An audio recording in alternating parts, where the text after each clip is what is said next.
Today I will share a reading with you from the great prophet, Katie Couric.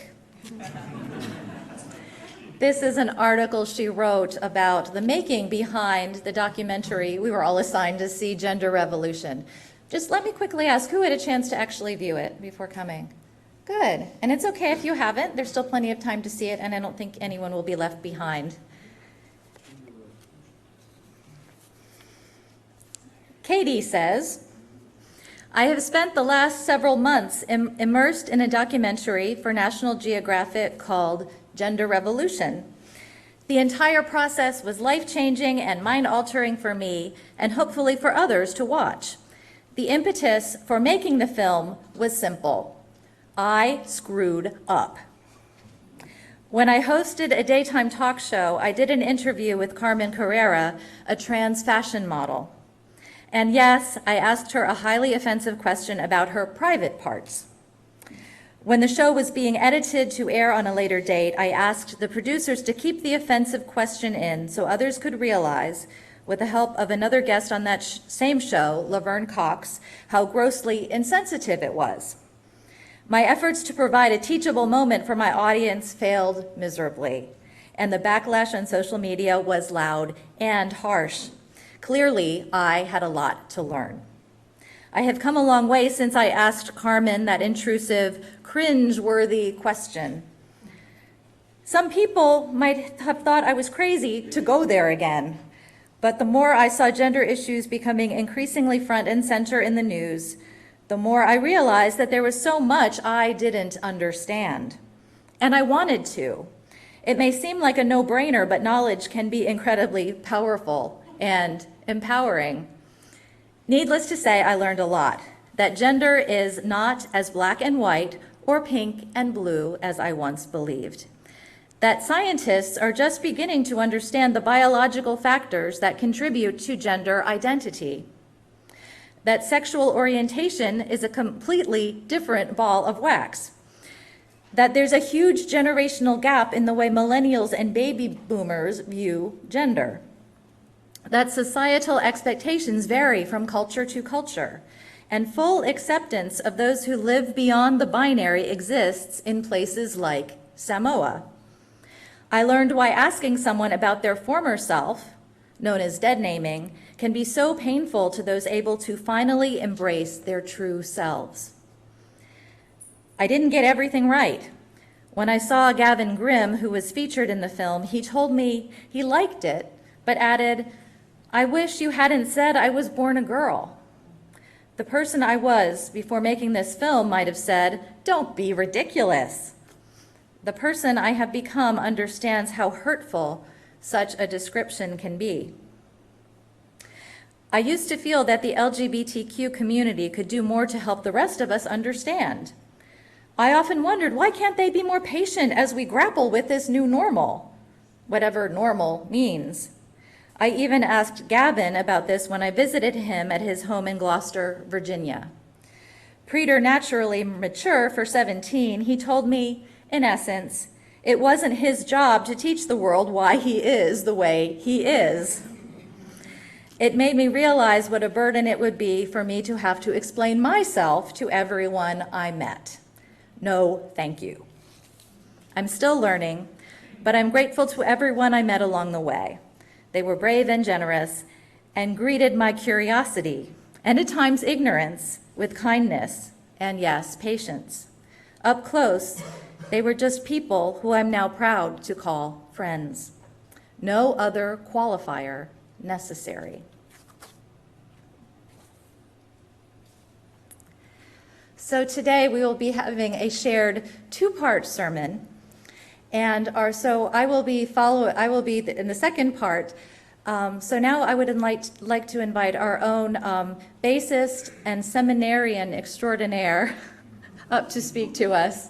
Please welcome Eli Poor.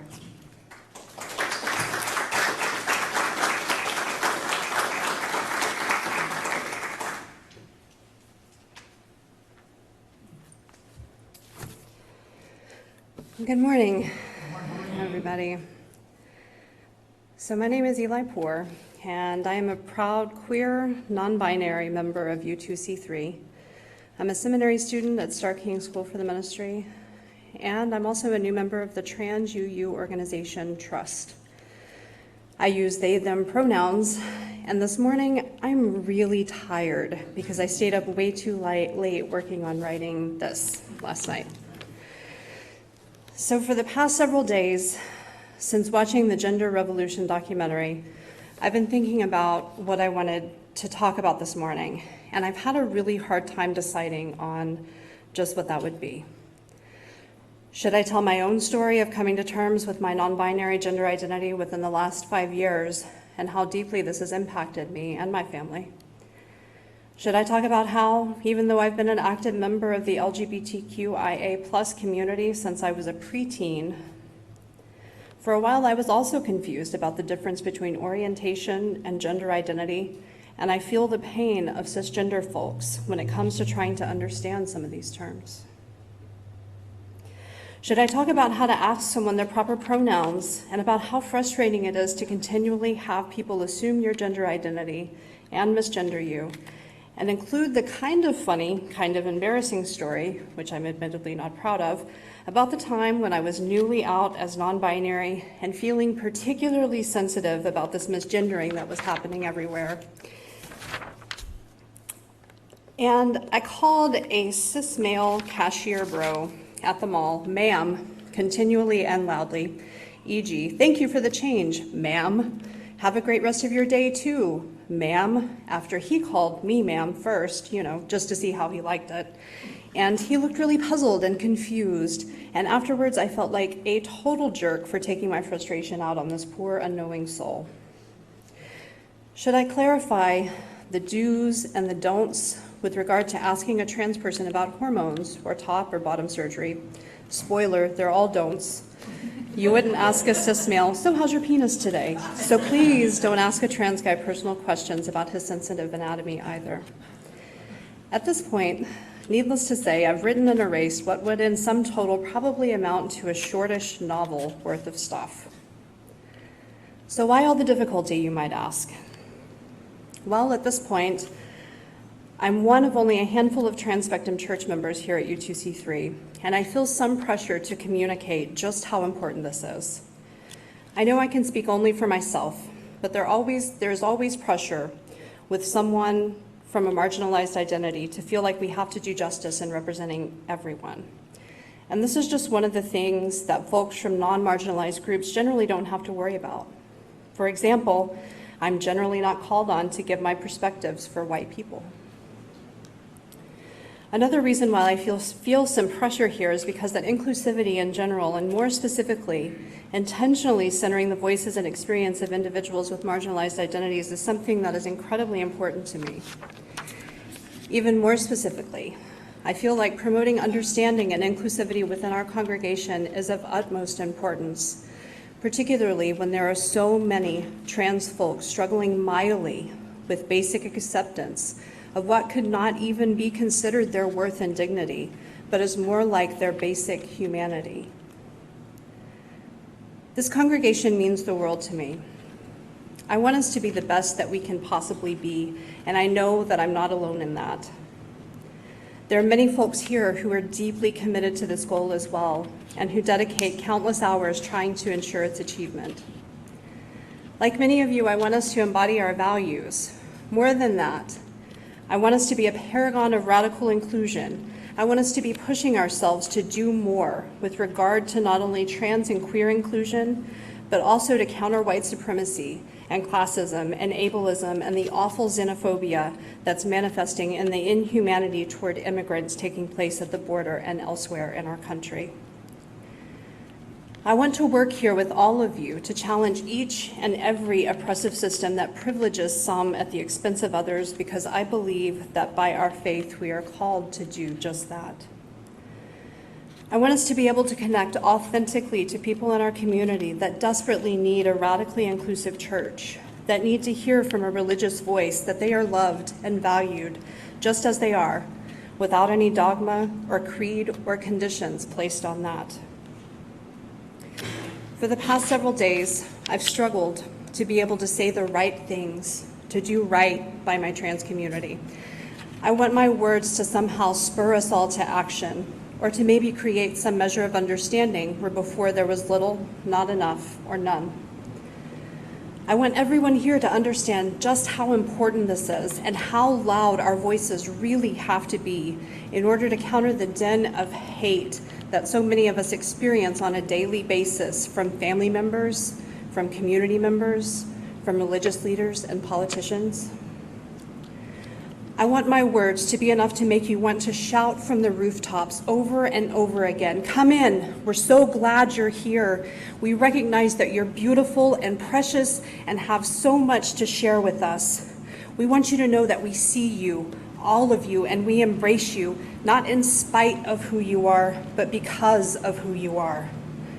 We know you've been hurt by things that other churches have said and done, and we want you to know that here you can be safe and seen and loved. I want my words to be enough to make you want to counter not only the loud din from outside, but also commit to countering the smaller and more frequent ones that chime in too. Those that, while they aren't overt, are just as dangerous. Those smaller, whisper-soft voices that slip out and pierce like daggers, even here in this sacred place.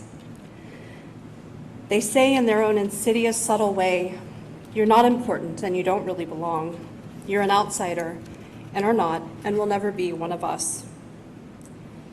I want you all to hear me when I say that we do say these things here, now, today. It's said in other UU congregations too, and unfortunately, it's said a lot.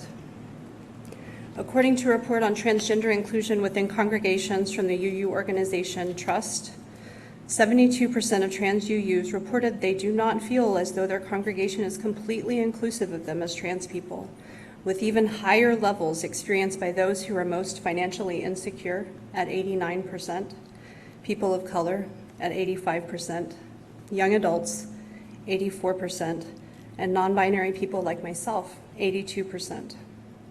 42% of trans UUs report regularly experiencing trans-related marginalization in UU spaces, again, with even higher levels reported by those who are most financially insecure, 74%, people of color, 54%, non-binary people, 53%, and disabled folks, 48%.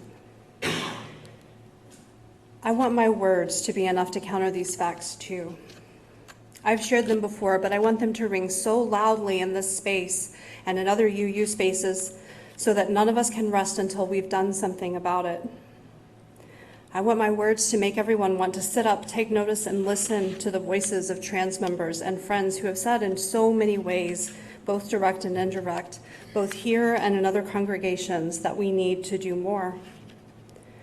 I want my words to be enough to inspire everyone here so that at any time any of my trans siblings who might come through those doors, they immediately feel welcome, embraced, and loved, because it literally might mean the difference between life and death, because trans people, myself included, experience higher than average rates of depression and other mental health conditions, with 48% of transgender adults report that they have considered suicide in the past 12 months.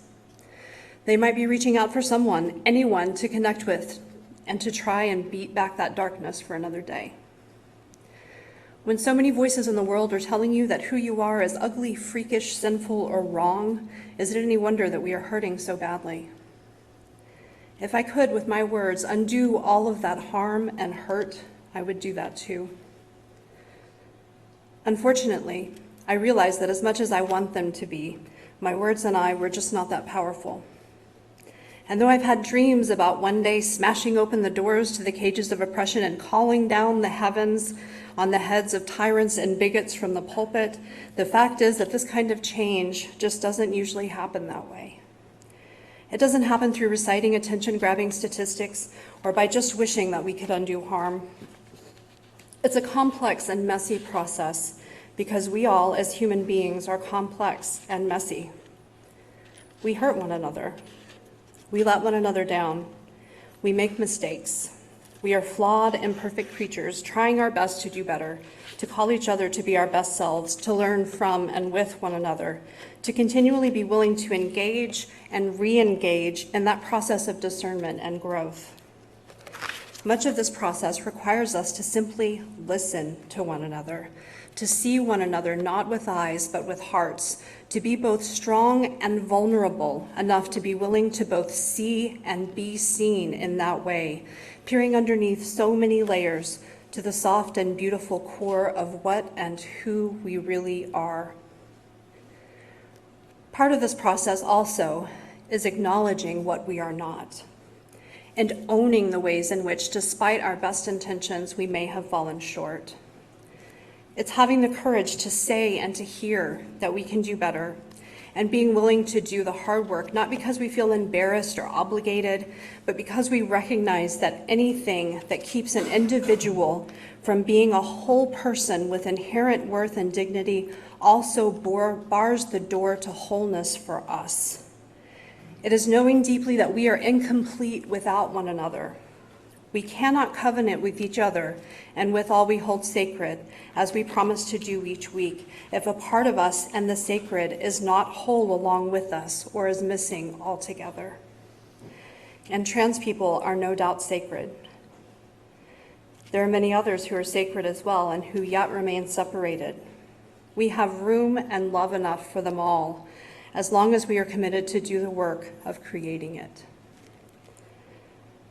Since I can't use my words to change the world or magically conjure us into a paragon of inclusivity, I hope that maybe instead we can start with just getting to know one another and the trans and queer community, and by actually acknowledging and talking about the fact that we still have work to do here.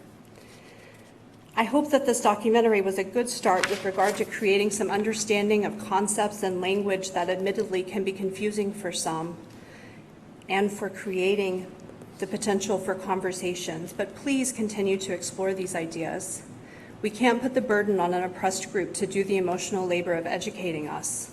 It's vitally important to listen and center marginalized voices and perspectives, but ultimately we are responsible for educating ourselves. We also need to remember that we will never do anything perfectly, and perhaps perfect is overrated anyway. Let's try for humility and growth. Let's try for grace. Let's try for messy and imperfect and human and hopeful and tenacious and challenging. Let's push ourselves to do more, to get uncomfortable, to have those hard conversations and grow together, because there are so many people, myself included, who need our capital L kind of love. We are the only ones who can do it. We are the ones we've been waiting for, and there's so many people out there who are just waiting for us. Thank you.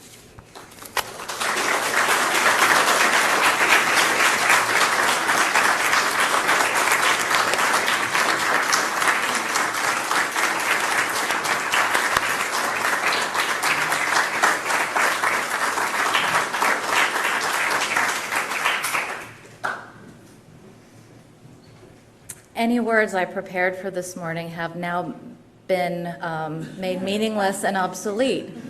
So that means it's time for the minister to shut up and let those prophetic words stand on their own. Thank you, Eli.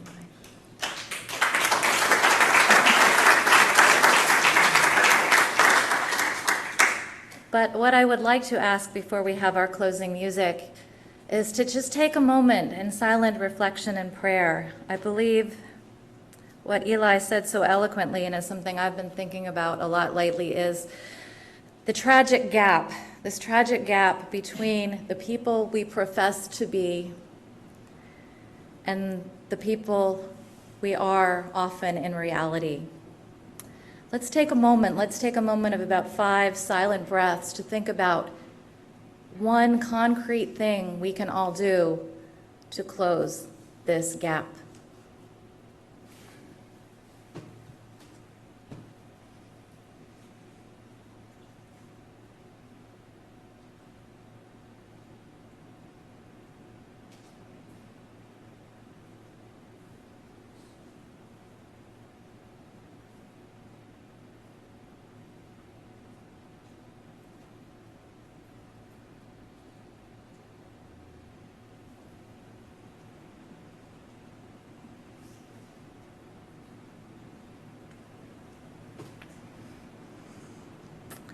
Amen. Let's have our closing music. Please stand and join us if you're willing and able, because I know you love this song.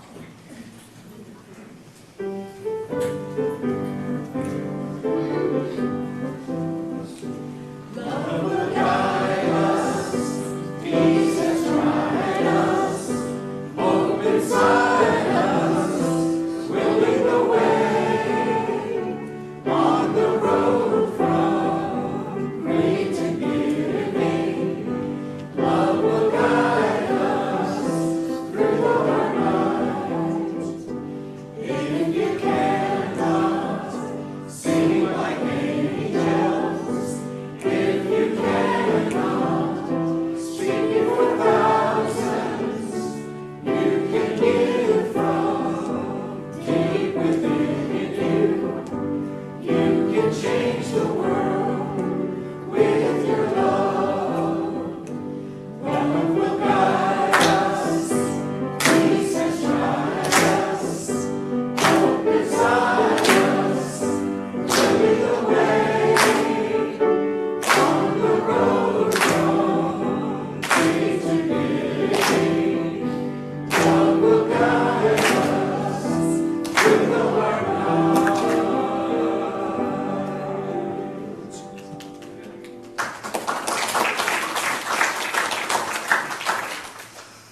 You may be seated. Our closing words again are from the Reverend Teresa Inez Soto. They are called, "You Are Not Wrong." I need you to know that there is nothing wrong with you. If you find the world congealed and unwieldy, you were never meant to serve money, to give loyalty to unprincipled power, to spend your joy frantically soothing yourself in order to tend wounds of being constantly dehumanized. I need you to know that your sense of injury and anger is not overdeveloped. You are meant for love and beauty.